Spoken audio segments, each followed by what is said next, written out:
Հա, լսում եք նորմալ։ Ինչի մեզ պետք է այդ բիթքոյնը էլի վերջապես կասես։ Փողի դեպքում դու կարես մի անգամից ասենք 100 միավոր ավել փող տպես, այսինքն կդառնա 200 միավոր։ Ու դու կունենաս 100% ինֆլյացիա ու գներ 2 անգամ կբարձրանան ու ասենք ձեր խնայողությունները 50%-ով կընկնեն։ 21 միլիոնից ավել չի կարող բիթքոյն լինել, չնայած ինքը հիմա այդքան վճարամիջոց չի, ինքը ավելի շատ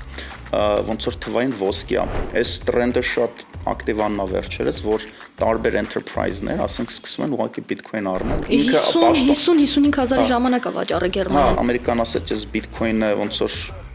դասում եմ ոսկու կարգի 24 թվից հետո այդ ամենահաջող ETF-ներից ա եղել։ Այսինքն եթե նույնիսկ մեծ խաղացողները միանգամից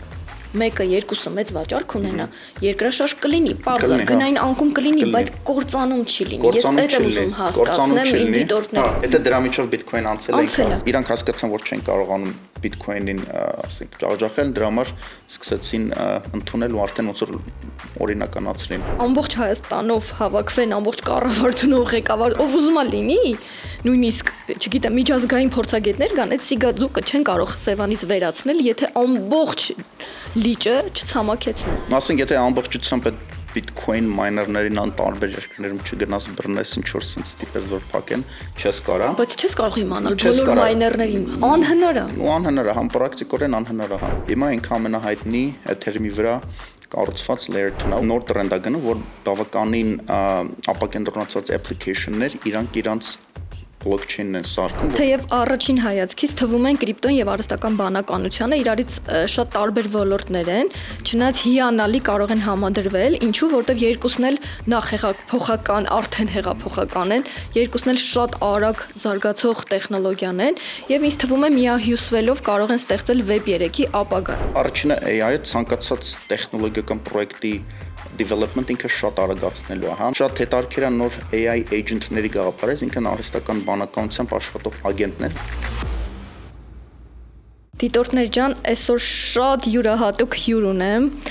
բայց պիտի կարդամ ներկայացնելուց։ Արամ ջան, դեմ չես կարդամ ներկայացնեմ, որտեվ այնքան բան կա քեզ ներկայացնելու։ Չէ, խնդրեմ։ Իմ հյուրն է Արամ Մուղալյանը, Web 3 ստրատեգ եւ ազդեցիկ ձայն blockchain արդյունաբերությունում։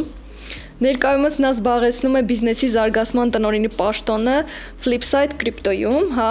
բլոկչեյն վերլուծության եւ աճի առաջատար ընկերություն է, դա էլ ասեմ, ծանոթ չեն միգուցե ունենալով մեծ փորձ բլոկչեյն ենթակառուցվածքի, ապակենտրոնացված ֆինանսների եւ Web 3 նորարարությունների ոլորտներում Արամը նպաստում է առաջատար էկոհամակարգերի զարգացմանը, արագացնելով տեխնոլոգիայի ընդունումը եւ ձևավորելով տվյալահեն ռազմավարությունները։ Արամ ջան, ես ինձ նախանձեցի, որ դու իմ հյուրն ես, բայց ես դեռ չեմ ավարտել, դիտորդներ ջան, ակտիվ խոսնակ է Արամը, մտքի առաջնորդ է, Արամը հաճախ մասնակցում է քննարկումների, նվիրված բլոկչեյն տեխնոլոգիայի երկարաժամկետ ազդեցությանը եւ հիմնարար փոփոխություններին։ Նա մասնավորապես ուսումնասիրում է, թե ինչպես կրիպտոն կարող է վերափոխել վստահության, թափանցիկության եւ իսկության հասկացությունները թվային դարաշրջանում։ Արամ ջան, այսքան առանց կարդալու հնարավոր չէ։ Դիտորդներ ջան, սեղմում ենք բաժանորդագրվել զանգակը, տեսնում եք ինչ հյուրեր ունեմ։ Արամ ջան, շատ ողջավորված նստած եմ, որ այսօր քեզ պիտի լսեմ։ Շնորհակալ եմ, որ հրավերս ընդունեցիր։ Ոնց է հավանում ես գլուխգործոցս միտքը ոդկասթի։ Շատ լավ միտք է, հատկապես Հայաստանում sense podcast-ից ինչքան գիտեմ չկա, ոնց որ ինքը առաջինն է իր ոճի մեջ, դրա համար շատ լավ միտք է։ Արամ ջան, ժամանակը շատ չեմ ձգում, որ ավելի շատ քեզ լսենք, ամբողջ ժամանակս տրամադրելու եմ քեզ լսելուն, այսօր շատ հարցեր չեմ տալու։ Արի սկսենք ընդեղից ինչի մեզ պետք է այդ բիթքոյնը էլի վերջապես կասես։ Շատ լավ, եթե դուք պատմականորեն նայեք մարդկության պատմության ընթացքում տարբեր թագավորներ, կառավարություններ, պետություններ փորձել են տարբեր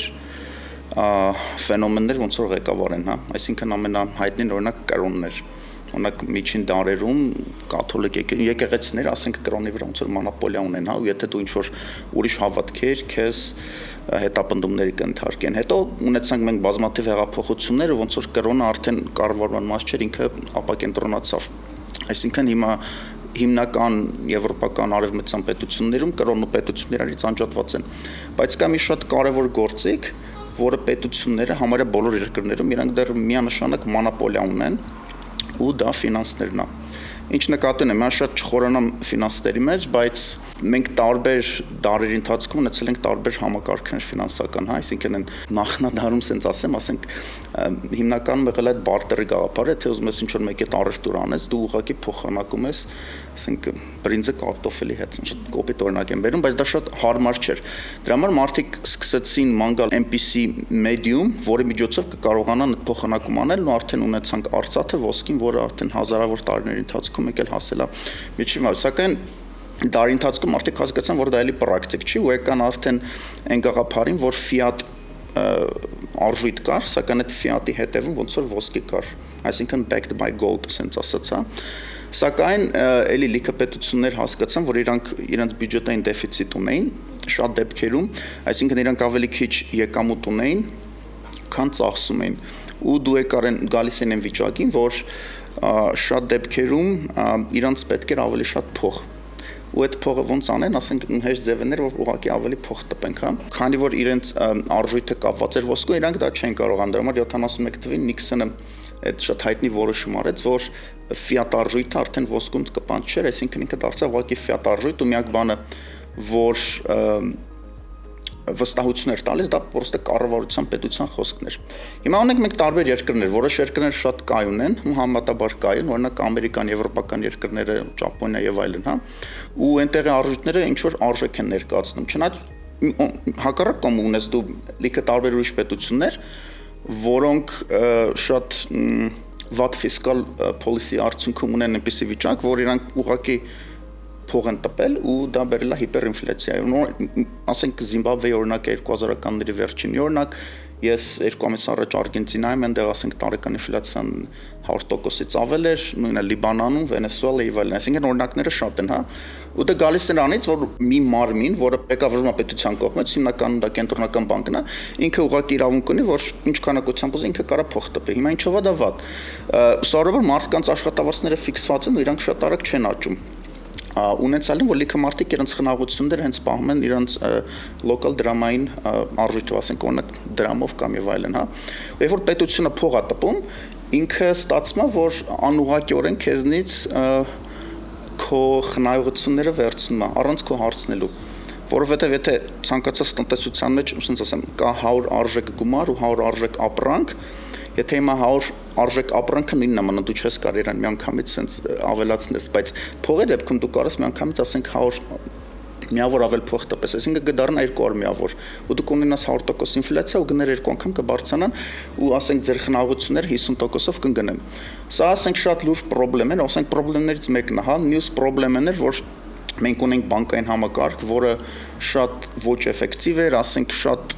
հիմնականում զարգացող երկրներում, եթե ուզում ես դու ինչ-որ բանկային գործարքներ անես, ուղղակի այդ բանկերի ֆիերը, ասենք շատ թանկ են, հա, դա ասենք ուրիշ խնդիր էր։ Երրորդ խնդիրն էր, որ բավականին ցենզուրա կար, ասենք լիքը բանկեր քեզ չեն թողնի ինչ-որ ուրիշին փող ուղարկես, ինչ-որ բավականին բյուրոկրատիկ process էր, հա։ Այսինքն այս այն ֆունդամենտալ շատ մեծ է, հա, այս մի քանիսն են խնդիրներից, որ բերեցին այն գաղափարին, որ 2008 թվականի տնտեսական ճգնաժամը կար, որ սկսեց Ամերիկայում, բերեց այն գաղափարին, որ նույն Սատոշի Նակամոտոն, որը ոչ մեկս չգիտենք ով է, որոշեց, որ այնպիսի արժույթ սարքի, որը ապակենտրոնացված է ու որը ունի մաքսիմալ cap, այսինքն 21 միլիոնից ավել չի կարող բիթքոին լինել, հա, ու դա ինչով էր լավ, որ ոչ մեկ չէր կարող ուղղակի բիթքոին ավել տպել։ Ու դա բերեց այն գաղափարին, որ սկզբից բիթքոինը իրանք փորձում էին անել որպես վճարամիջոց, չնայած ինքը հիմա այդքան վճարամիջոց չի, ինքը ավելի շատ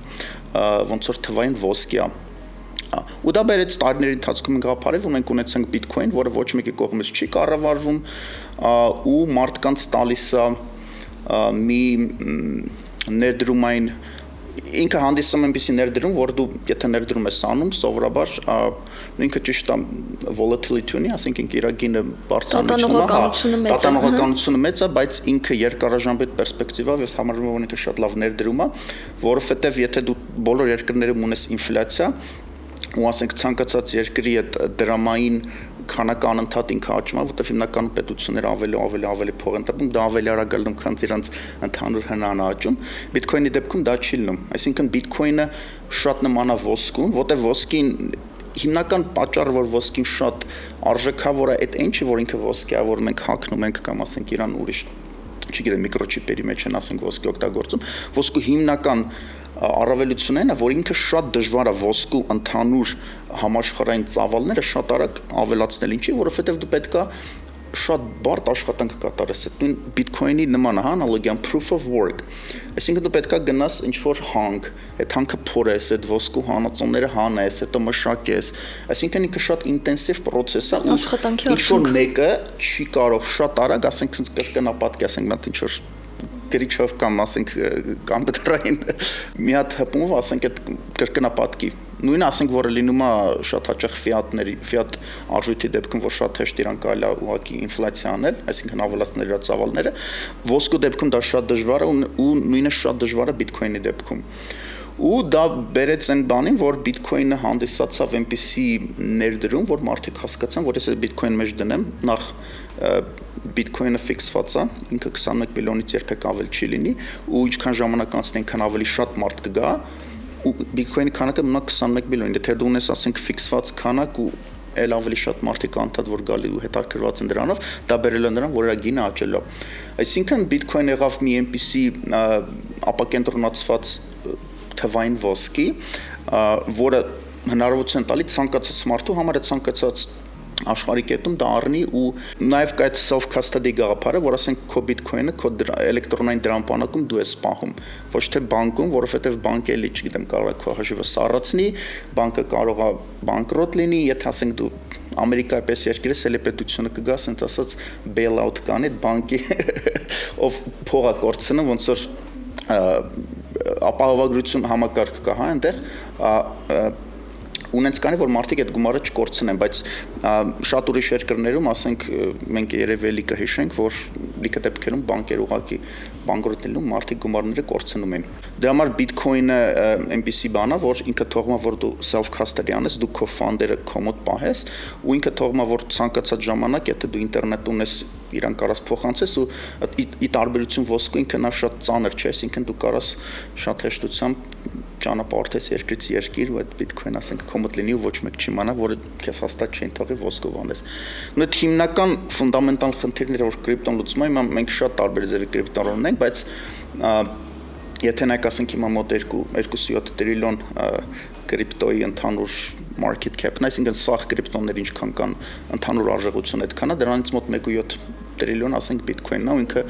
ամենաապակենտրոնացված, ամենավստահելի կրիպտոմիջոցն է համարվում։ Այո, նաև իր proof of work-ի շնորհիվ, չէ՞։ Տեխնոլոգիայի շնորհիվ է համարվում։ Դու ասացիր, որ շատ մատչելի է, դու ասացիր շատ արագ է, դու ասացիր շատ հեշտ է փոխանցումները։ Դու թվարկեցիր նաև, որ սառեցնել հնարավոր չի, վերահսկողություն չկա, քոնն է, իմն է եւ վերջ։ Ոչ մեկ չի տիրապետում, ոչ մեկ իրավունք չի տալիս փոխանցեմ թե չէ, ստուգ են։ Արդյոք վստահելի փոխանցում եմ անում թե չէ, կամ մի խոսքով այդ ամենը։ Իսկ սենց մի հարց տամ, ինձ ընկերներս են տվել 2 օր առաջ, կարծում եմ, որ դիտորդների մոտ է նույն հարցերը հիմնականում պատտվում է, ովքեր ամենամեծ պարունակությունը ունեն Bitcoin-ի։ Այսօր Սատոշին ինչքան գիտեմ 1 միլիոն ունի, չէ՞։ Ովքեր ունեն ամենամեծ պարունակությունը, կարող են ազդեցություն ունենալ Bitcoin-ի վրա, բնականաբար գնի վրա ինչ որ ժամանակ, չէ՞, տատանում կտան, բայց ոչ մշտական ազդեցություն, այսինքն կրախ լինի կամ Նույնիսկ ասեմ, ինքը կրիպտո արժույթը ինքը նենց շուկա է, որ ինքը 24 ժամ 7 օր 365 օր բաց է ու ինքը, ասենք, NASDAQ-ի կամ New York Stock Exchange-ի պես չի, որ եթե ասենք շատ հաճախ լինում է, որ ինչ որ մի հատ ստոկ, ասենք, կինը շատ արագ ընկնում է, իրանք ուղղակի թրեյդինգը դադարեցնում են, միջև ոնց որ կայունանա ու ասենք շաբաթ կիրակի չի աշխատում, ամեն օր, ասենք, կոպիտ ասած առավոտից մի քիչ Չեվ իրիկուն այնքան իրիկուն չէ, բայց կեսօրից անց աշխատում ես, ինչ-որ ֆիքսված ժամեր կան։ Bitcoin-ի դեպքում դա չկա, այսինքն ցանկացած մեկը ցանկացած պահի կարա թրեյդ անի ու դա գնի վրա կազդի։ Հիմա ինչ վերաբերում է մեծ հոլդերներին, հա Սատոշին ինքը իրային հին դրամապանակներում ունի այդ Bitcoin-ից, չնայած այդ Bitcoin-ները 10 տարուց շատ երկար ժամանակ, ասենք, երբ որ Սատոշին արդեն ոնց որ Bitcoin-ից դուրս եկավ, ասենց ասենք ինքը սկսեց ամեն ձևի վստահ չենք, չէ՞ որ հետ չի վերադառնա։ Ինձ թվում է չի վերադառնա, որովհետև եթե սկսի վերադառնալ, ինձ թվում է ամենամեծ հետաքրքրությունը հիմա կրիպտոյում ով է Սատոշին ու տենց երևի այդ միակ դեպքն է, որ մարդիկ չգիտեն, որովհետև շատ դեպքեր ինչ որ տարբեր կրիպտո վենչուրներ են եղել, որ չգիտեմ, նույն Silk Road-ը օրինակ, հա, այդ Ross Ulbricht-ը, որ 15 թվին բռնեց, այս վերջերս Տրամպը իրան ներում շնորհեց եւ այլն։ Այսինքն տարբեր ինչ որ պրոյեկտներ են եղել ու հիմնականում իրանց ֆաունդերներին sense tenants գտել են Bitcoin-ին առաջիններ, որ ճիշտ արեց, որ անոնիմ մնաց ու ինձ թվում է երևի տենց էլ կմնա, հա, ասենք եթե ինքը այդքան ժամանակ արդեն անում է մնացել ու դժվար թե սպահին արդեն ինքը ինչ որ sense միանգամից հայտնվի։ Դրա համար ես հավատում եմ, որ Satoshi Bitcoin-ները կան, բայց իրանք քնած վիճակում են, ոնց որ սառեցված չեն, բայց ոնց որ կարելի է հաշվել, որ իրանք մեծ առնուն շրջանառության մեջ չեն։ Հիմա ովքեր են Bitcoin-ի մեծ հոլդերները, եթե նայեք, նու ասենք կան կենտրոնացված բորսաներ, ասենք Coinbase-ը, Binance եւ այլն, հա, այսինքն իրանց օգտատերերի ֆանդերն են ոնց որ custody անում, բայց եթե դուք նայեք, ասենք իրանք փաստացի holder են համարվում, բայց կարելի է ասենք իրանց չհաշվենք, հա։ Բացի դրանցից կա օրինակ MicroStrategy-ն, MicroStrategy ինքը ինքելի շատ հետաքրքիր կեյս է, ինքը արդեն enterprise է ու այս տրենդը շատ ակտիվանա վերջերս, որ տարբեր enterprise-ներ, ասենք սկսում են ուղղակի Bitcoin առնել ու իրանց balance sheet-ի վրա պահեն, հա։ Ասենք MicroStrategy-ն առաջինն էր, որ 2020 թվականից սկսեց, մոտավորապես իրանք ունեն կարծեմ 1-2% ունեն, որովհետեւ այդտենց նայես այդքան շատ չի, բայց եթե դու ուզում ես Bitcoin-ը, որին կապակենտրոնացած մնա, արդեն ոնց որ այդքան էլ քիչ թիվ չի, հա, այդ ամերիկյան կառավարությունի, Չինաստանի կառավարությունի, Տրամպը վերջերս օրինակ Բայդենի ժամանակ իրանք կրիպտոն չեն սիրում ու շատ արագ վաճառում է 24 թվին Գերմանիան էլ հիմնականում այդ կրիպտոն տարբեր կրիմինալներից են իրանք բռնագանձել ու ասենք վաճառեցին, հետո ոնց որ փոշմանեցին, որտեվ գինը շատ բարձրացավ, տենց շատ հետաքրքիր խոսակցություն կա, որ Գերմանիան վաճառեց իր լրիվ կրիպտոն, Բայդենի ժամանակ Ամերիկան էլի ահագին վաճառեց, Տրամպը եկավ ասեց 50-55 հազարի ժամանակ է վաճառը Գերմանիան, ինչքան հիշում եմ։ Տրամպը executive order-ով սարքեց Bitcoin strategic reserve, այսինքն ինքն է, որ մենք այդ Bitcoin-ը չենք վաճառել, Bitcoin-ը ոնց որ դառնում է ոսկի, հա, մենք իրան պահելու ենք, ու նաև հնարավոր է հետագայում իրանք սկսեն Bitcoin առնել, չնայած դա պետք է հարկատուների փողերով չգա, այդ մի քիչ բարդ process է, դրա մեջ չխորնանք, բայց կարճ ասած Ամերիկան ասեց, ես Bitcoin-ը ոնց որ դասում եմ ոսկու կարգի, ես իրան պահում եմ, ես համարում եմ, որ ինքը երկարաժամկետ շատ կարևոր ստրատեգիական ռեզերվ է, ու ես իրան չեմ վաճառելու։ Ու հնարավոր է, որ ապագայում իրանք սկսեն, ասենք, չգիտեմ, եթե ինչ որ տարբեր կրիմինալներից այդ ավելի Bitcoin իրանք բռնագանձեն, ամենայն հավանականությամբ դա էլի կավելացնեն իրանց ռեզերվին ու ինքը կաճի, հա։ Այսինքն գնալով այն տրենդն է սկսում, որ բավական տարբեր enterprise-ներ սկսում են մտնել կրիպտոյի շուկա ու բավականին միլիարդների քանակությամբ Bitcoin առնել։ Ու շատ հայտնին այն BlackRock ETF-ն է, որ Exchange Traded Fund, այսինքն գաղափարը շատ պարզ է, որ մարդիկ ովքեր չեն ուզում իրանց դրամ պանակով գնան ինչ-որ տարբեր կրիպտո բորսաներից առնեն, այդ գաղափարը կա, որ Exchange Traded Fund, այսինքն բացատրությունն է, որ նույն BlackRock-ը մատ Coinbase-ը custodian ունի, Coinbase-ը առնում է, BlackRock-ը ոնց որ սերտիֆիկատ է տալի քեզ, ասում է դու այսքան Bitcoin ունես, հա, բարձ բացատրությունը դա է, ու 24 թվից հետո այդ ամենահաջող ETF-ներից է եղել, որտեղ տարբեր ETF-ներ կան, ինքը Exchange Traded Fund էլի, կա ոսկու ETF եւ այլն շատ տարբեր կան, ու կրիպտո Bitcoin ETF ամենահաջողներից է եղել, մենք ունենք Ethereum ETF, շուտով հնարավոր է ունենանք Solana, Ripple եւ այլն, դրանք ուրիշ տարբեր կրիպտո արժույթներ են։ Այսինքն, եթե դուք Bitcoin-ին նայեք, հիմա մեծ տրենդ է գնում, որ Bitcoin-ը թե առաջ ինքը հիմնականում են crypto native degen sense, հա, այդ սկզբնական այդ հետևորդների ամենամեծ ունեցողները սկզբնական հետևորդներն են, որ ասենք այդ գաղափարն էին հետևում, հիմա արդեն շատ ու շատ Bitcoin holder-ներ, իրանք ուղղակի institution-ներ են տարբեր, Wall Street, պետություններ, կառավարություններ եւ այլն։ Ու երբ որ Ամերիկան արդեն սկսեց strategic reserve-ի վրա Bitcoin strategic reserve-ը հայտարարեց, ուրիշ երկրներ արդեն նույնպես ասացին, որ մենք էլ ենք քննարկում, որ մոտավորապես դրապես մի բան սարքենք։ Այսինքն, եթե նույնիսկ մեծ խաղացողները միանգամից մեկը երկուսը մեծ վաճառք ունենա, երկրաշարժ կլինի, պարզը գնային անկում կլինի, բայց կործանում չի լինի։ Ես այդ եմ ուզում հասկացնեմ իմ դիտորդներին։ Չնայած դա ցանկացած ինքը ստոք էլ լինի, եթե դու էլի մեծ քանակությամբ վաճառես, ինքը էլի շատ մեծ գնային ազդեցություն կլինի։ Նույնը ազդեցություն կլինի, ասենք 85000-ից կիչնի 55, 40, չգիտեմ ինչքան կիչնի, բայց այդ ժամանակ լավ գինա ձևավորվում։ Ավելի լուրջ խաղացողներ կգնեն ավելի էժան գնով, ով էլ վաճառի, Սատոշին էլ վաճառի, կործանում չի լինի։ Կործանում չի լինի, Bitcoin-ը եթե ասենք Mt. Gox-ը շատ ինքը 14 թվականին շատ հայտնի կրիպտո բորսա էր, որ Ճապոնիայում սենց իրան հեք եղավ, հետո արդեն կառավարությունն եկավ, ոնց որ փակեց այդ բորսան, այդ ժամանակ Bitcoin-ը չմահացավ, այդ ժամանակ ասին կլինք, հա, հետո 18 թվին չեղավ, հետո 22 թվին FTX-ից հետո 18000-երի չելելի չեղավ։ Եթե դրա միջով Bitcoin անցել է, ինքը ասենք շատ դիմացկուն, ասենց ասեմ, արդեն թրծված կրիպտո արժույթ է, որը 2009 թվի 16 տարի է արդեն, 16 տարուց ավել է ինքը կա ու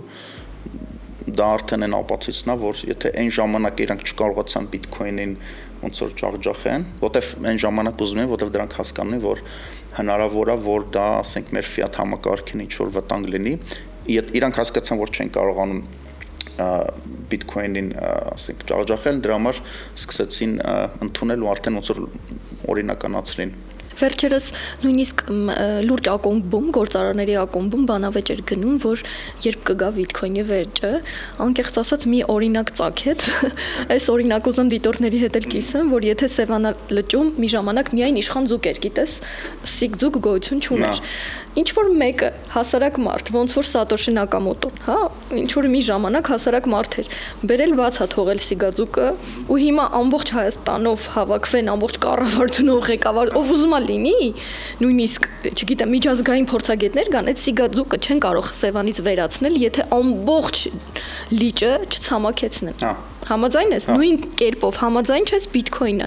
ոչ մեկ չի կարող ազդեցություն ունենալ վերացնել, եթե ամբողջ, չգիտեմ, նույնիսկ հոսանք ինտերնետ անջատելու դեպքում նույնիսկ։ Ասենք, եթե ամբողջությամբ այդ Bitcoin miner-ներին տարբեր երկրներում չգնաս բռնես ինչ որ sense տիպես որ փակեն, չես կարա։ Բայց չես կարող իմանալ բոլոր miner-ներին, անհնար է։ Ու անհնար է, համ պրակտիկորեն անհնար է, համ։ Իսկ ինչ կասես, Արամ ջան, Bitcoin ընդդեմ ոսկու։ Համեմատենք իրար հետ։ Ну, կարելի է համեմատել ոսկու ընդհանուր շուկական արժեքը շատ ավելի մոտ 10 անգամ ավել է ինքը, բայց դու ոսկին մի հատ այնց բան է, որ հազարավոր տարիներ անցել է, Bitcoin-ը 16 տարեկան է ու եթե Bitcoin-ի աճի տեմպերին նայեք, երկարաժամկետ պերսպեկտիվով կարճաժամկետ չէ, հա, որտեղ վերջերս ոսկու գինը բավականին լավ պերֆորմանս ուներ վերջերս։ Եթե երկարաժամկետ պերսպեկտիվը նայեք, Bitcoin-ը ինքը շատ ավելի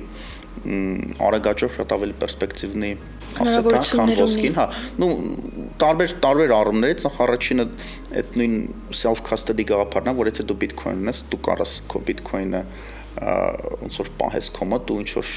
իսկ եթե ոսկի ունես, դա արդեն շատ լուրջ խնդիր է։ Արագ փոխանցումը ապահովում Bitcoin-ը, ինչի՞ չէ։ Արագ փոխանցումը պետք դու հիմնականում այդ ոսկիները դու տանում, ասենք, բանկերի դեպոզիտի ջոր բոքսերում ես պահում կամ ասենք ինձ կենտրոնական բանկն է պահում, այնտեղ ինքը պահելը, տեղափոխելը շատ թանկարժեք է ու հեշտ չի։ Bitcoin-ը մյուս կողմից ինքը շատ հեշտ է, դու ամենակարևորը կարող ես անոնիմ մնաս, հա, ոչ մեկ չգիտի ու պետք է չի իմանա, որ դու ասենք այդքան Bitcoin ունես։ Դրա համար ինձ թվում է, որ Bitcoin-ը ավելի նոր սերնդի թվային ոսկի է։ Թվային ոսկի։ Շատ լավ, իսկ Web3 լուծումներից ինչ կասես ապագայում։ Ну, Web3-ը մի քիչ շատ մեծ գաղափար է Bitcoin-ից սկսեց ինքը, հետո եկավ Ethereum-ը, Ether-ը, ինքը ավելի ոնց որ ապակենտրոնացված կոմպյուտեր, հա, ասենց բարձ ասեմ, ինքը decentralized computer ոնց որ լինի, իր տարբերությունն է, որ Bitcoin ինքը ուղղակի որպես հիմնականում երկու ֆունկցիա էր անում, Bitcoin-ը սարքած չէր համար, որ իրան կարողանաս Bitcoin-ի վրա ինչ-որ ծրագրեր գրես եւ այլն, չնայած հիմա լիքը մարդիկ առաջարկում են, որ Bitcoin-ը upgrade անենք, hard fork անենք, ասենց ասած, ու որ կարողանանք Bitcoin-ի վրա ավելի շատ functionality-ներ ունենալ։ Բայց ունենք այլ լուրջ blockchain-ներ։ Ունենք ուրիշ լուծումներ, բայց էլի, եթե նայեք Bitcoin-ը շատ ցույց տվեց, որ ինքը Bitcoin-ը ոչ մեկ չի կարողանում իր dominance-ը ոնց որ ճնշի, ինքը մոտ 60%-ը հասել ընդհանուր կրիպտո market cap-ը հիմա։ Ну, ասենք երկրորդ ամենակարևորը մոտ Ethereum-ն էր, որը 15 թվականին Վիտալիկ Բուտերին եւ Ethereum-ը, հա, եւ մի քանի էլ համահիմնադիրներ սկսեցին ու իրանց հիմնական Smart կոնտրակտներ։ Հա, smart կոնտրակտներ հիմնականում Ethereum-ի գաղափարն էր, որ smart կոնտրակտներ ենք բերում, եթե դու ինչ-որ պարզ ծրագիր, ինքը կարա Ethereum-ի վրա աշխատի, դրա համար դու իրանց գազ պետք է վետի, գազ ոնց որ fee վճարես էլի, որ կոնտրակտը աշխատի։ Ինքը ոնց որ ամենամեծ առաջին generation blockchain-ներ, դրանից հետո տարբեր փոփոխություններ եղան, հիմա մենք ունենք շատ ավելի արագ աշխատող L1, ասենք layer 1 էլի, հա։ Ինքը ասենք Ethereum-ի նման blockchain-ը ուղղակի ավելի արագ են հիմնականում աշխատում։ Տարբեր ուրիշ L1 blockchain-ներ կան, ասենք վերջերս էլ գալիս են այդ Monad-ը, Bearer Chain-ը եւ այլն, հա, ճիշտն ասած, չնայած իրանք ոնց որ ավելի իրանք իրենց ճանապարհի սկզբի ստադիայում են գտնվում ու իրանք ավելի կենտրոնացված են, քան Ethereum-ը բնականաբար։ Դրա համար բոլոր blockchain-ներից ու Bitcoin-ը մի կողմ թողենք, որտեղ ինքը smart contract-ի գաղափարը այդքանը չունի։ Bitcoin-ից բացի Ethereum-ը համարվում է ամենապակենտրոնացված, ամենակայուն smart contract-ի blockchain-ը։ Չնայած ինքը շատ դանդաղ է, ինքը շատ թանկ է, այդ Ethereum-ի երևի ամենամեծ խնդիրն է, հա, որը բերեց նրան, որ Ethereum-ի վրա սկսեցին տարբեր layer 2, ասենց ասած, էլի blockchain-ներ կան, որ տարբեր մակարդակներ։ Նա շատ չխորանանք ոնց են աշխատում, բայց ինքը ոնց որ երկրորդ layer-ը է Ethereum-ի վրա, ու որ էլի ավելի արագացնում է նոր տեխնոլոգիական մոտեցումներ են անում։ Տրանզակցիաների գինն գնում է ու արագությունն էլ արագանում, այսինքն դու պետք չի սպասես երկար ժամանակ ու ինչ որ շատ, ասենք Ethereum եթե ես $100 փոխանցես, նորմալ էր մի $4-5 տալ, որ աբսուրդ էր էլի, ասենք։ Դրա համար լիքը մարդիկ հասկացան, որ չի ամենահայտնին երևի կարելի ասել Base-ն է։ Base ինքը Coinbase ինքը կենտրոնական բիրժա է Ամերիկայում, ամենահայտններից մեկն է, ինքը 2 տարի առաջ այդ layer 2 solution-ը սարքեց ու հիմա ինքը ամենահայտնի Ethereum-ի վրա կառուցված layer 2-ն է ու կան նաև ալտերնատիվ էլ մեկ տարբեր էլի blockchain-ներ ու բոլորը իրար հետ ոնց որ մրցում են, ամենահայտնին երևի Solana-ն է ուրիշ էլ մեկերից, որ ինքը էլի հայտնի է, որ ինքը շատ արագ է, իր fee-երը շատ ցածր են ու ինքն կրիպտոյի ամենամեծ կազինոն է, որտեղ հիմա հիմնական տրանզակցիաների վոլյումը գալիս է ուղղակի meme-coin-ներից, որ ուղղակի պես պրոստը կազինո եմ իրան համարում։ Meme-coin-ները։ Meme-coin-ները, հա։ Այդ առանձին թեմա է, առանձին թեմա է, հա։ Համաձայն քո հետ, բայց blockchain գաղափարները օրորի աճում են, նոր blockchain-ները, շատ հնարավոր է հիմա մեր եթերը մինչև եթեր գնա, մի նոր blockchain լինի ու զարմանա, որ մենք դրանից չենք խոսացել, որովհետև տեխնոլոգիան պրոգրեսիվ շատ արագ աճում է։ Հա, աճում է ու այն տրենդն է գնում, որ մեկ ունենք, ոնց ասեմ, մի քանի 100 հատ L1 blockchain ու էլի 100-ներով մոտ L2 blockchain-ներ, բայց հիմա այն տրենդն է գնում, որ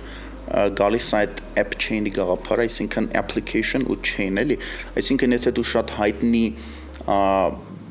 ապակենտրոնացված application ես, օրինակ Uniswap-ը վերցնենք, հա, որ ինքը decentralized exchange, այսինքն ապակենտրոնացված բորսա է կրիպտոյի, որ գնում ես, ասենք քո Ethereum-ը փոխում ես ինչ որ ուրիշ կրիպտոյի, հա։ Հիմա այն տրենդն է գնում, որ տարբեր application-ներ ամեն մեկը սկսում է իր chain-ը ունենա արդեն ու հիմնականում դրանք L2 chain-ներ են, այսինքն Ethereum-ի վրա ինչ են դա անում, ու որտեվ ամեն մեկը արդեն ուզում է Ethereum-ի վրա իրանք չեն ուզում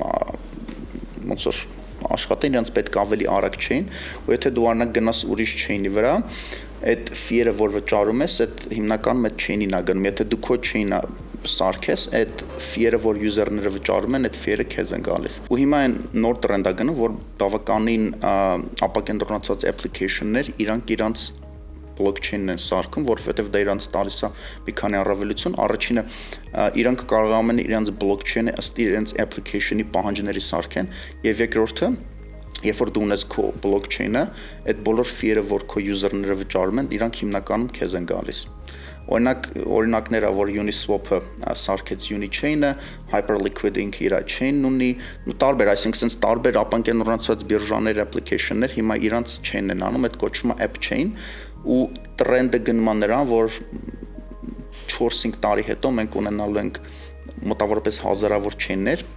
որոնցից այդ app chain-ներ են հիմնականում լինելու ու իրանք հիմնականում L2 blockchain-ներ են, հա։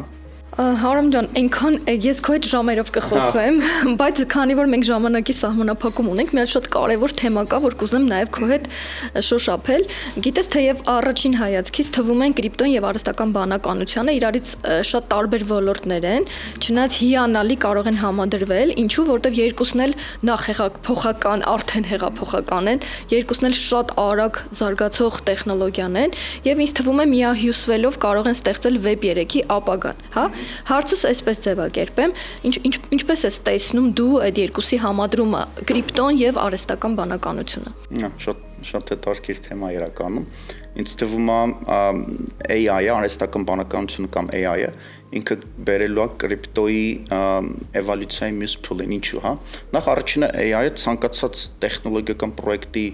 development ինքը շատ արագացնելու է, հա։ Մենք արդեն ունենք բավականին տարբեր լավ AI tool-եր, որ developer-ների աշխատանքը բազմաթիվ անգամներով կարողանում են արագացնել։ Այսինքն, եթե առաջ ինչ-որ կրիպտո պրոյեկտ դու ուզում ես սարքես, քեզ ինչ-որ մեծ թիմ էր պետք, ինչ-որ ֆանդինգ էր պետք, հիմա հիմնականում մի մարդ, որը ասենք կարող է ծրագրավորում է լավ չիմանա, ինքը կարա պարզ կրիպտո պրոյեկտ սարքի, հա, ու դա բերել է նրան, որ շատ ավելի շատ պրոյեկտներ են սարքելու տարբեր մարդկանց կողմից, ովքեր տարբեր տեխնիկական հնարավորություններ չունեն։ Դա մեկ։ Երկրորդը շատ հետաքրքիր է նոր AI agent-ների գաղափարը, ինքն արհեստական բանականությամբ աշխատող ագենտներ, AI ագենտը ինքը լրիվ աշխատում է self-autonomous, այսինքն ինքը լրիվ ավտոնոմ է աշխատում ու մեծ մասամբ իրան մարդու օգնություն, մարդու կողմից ինչ-որ համանների կարիք չկա, հա։ Մենք հիմա գտնվում ենք այդ AI agent-ների սկզբնական փուլում, որ արդեն իրանք դառնում են շատ ավելի խելացի, տարբեր բաներ են իրանք կարողանում իրանցով անել։ Ու այս progress-ը մենակ արագանում է, թվում է, ասենք 3-ից 5 տարում blockchain-ի վրա դուք ունենաս ավելի շատ AI agent-ներ, քան ուղղակի մարդիկ, հա, որ տրանզակցիաների մեծ մասը արդեն կլինի AI agent-ներով։ Այսինքն դուք ունենաս մի հատ ապագա, որ եթե դու ուզում ես հիմա ասենք մի հատ ինչ-որ մի կրիպտո արժույթ ունես, ուզում ես մի հատ մյուս կրիպտո արժույթի փոխես, ու այդ փոխած կրիպտո արժույթը ուզում ես տանես ինչ-որ մի հատ պրոտոկոլում stake անես, ընդեղի LP token-ներն է տանես ինչ-որ ուրիշ բան անես։ Այսինքն դու պետքա բավականին փորձառու user լինես, որ գիտի որտեղ գնա, ոնց անի այդ wallet-ները, ոնց կպցնի, ոնց swipe անի, որտեղ stake անի եւ այլն, հա։ Ինքը բավականին բարդ բաներ են միջին user-ի համար, հա։ Բայց եթե դու ասենք ապագայում ունենաս agent, ու դու իրան ասես ես օրինակ ունեմ $10,000 USDC stable coin, չգիտեմ ինչ-որ chain X-ի վրա, ես ուզում եմ որ դու տանես ու այն ամենաօպտիմալ պրոտոկոլներում դնես, stake անես, lend անես, որից մաքսիմալ yield գա, այսինքն տոկոս գա ամենաշատը, հա, այդ ագենտը արդեն լրիվ քո փոխարին ինքը կանի ու քեզ ասենք, չգիտեմ, ամեն ամիս կասի դու այսքան գումար աշխատեցիր, հա։ Այսինքն ինձ թվում է մենք այտենց ապագայի ենք գալու, որ տարբեր պրոտոկոլներից օգտվելը լինելու է միայն այն ամենափորձառու user-ների անելու բանը։ Շատ դեպքերում ասենք դա արդեն լինելու է ագենտներն են անելու դա մարդկանց համար։ Ինչու, որտեղ Web 3-ը տվյալների աշխարհ է, ինֆորմացիայի աշխարհ է, իսկ AI-ի համար դա ոսկու հանք է։ Համաձայն չես։ Համաձայն եմ։ Ունեք շատ ուրիշ հետաքրքիր բան կա, եթե դու AI ես, դու գնաս բանկ, դու չես կարող բանկային հաշիվ բացես։ Դու չես կարող տրանզակցիաներ անես, այսինքն մեկ Web 2 աշխարհում AI ագենտները ամեն քայլափոխի խնդիրներ են հանդիպելու, եթե դու AI ագենտս ու blockchain-ի վրա նույն Ethereum-ը, որ ապակենտրոնացված կոմպյուտեր էր, ինքը չի հասկանում դու AI ագենտ ես, թե մարդ ես, ինքը հասկանում է, որ ինձ այսքան fee ես տվել, ես այս տրանզակցիան պետք է անեմ, okay, ես դա կանեմ։ Դրա համար AI ագենտներն ու մարդիկ դիսկրիմինացիա չեն ենթարկվում blockchain-ի ոլորտում, բոլորը այնտեղ հավասար են, հա, ու քանի որ AI ագենտները իրանք շատ ավելի արագ են աշխատում, շատ ավելի խելոք են ու այդ բոլոր ինֆորմացիան տեսնում են, հա, ճկուն են, իրան շատ ավելի հեշտ է այդ կրիպտո միջավայրը նավիգացիա անել, քան հիմնական մարդկանց համար։ Դրա համար նաև ասենք ցանկացած ագենտ, ասենք ինքը իր էլեկտրոնային դրամբանակը կարա ունենա ու ագենտները կարան ոչ միայն աշխատեն, ասենք մարդկանց հետ, որը հիմա արդեն ես տեսնում եմ, ասենք Twitter-ում տենց լինում է, հա, այլ նաև ագենտները ագենտների հետ աշխատեն, որովհետև տարբեր ագենտներ կա, որ տարբեր մասնագիտություն սպეციալիզացիաներ ունեն, ասենք մեկը կարող է ինչ-որ content creator-ը, մեկը կարող է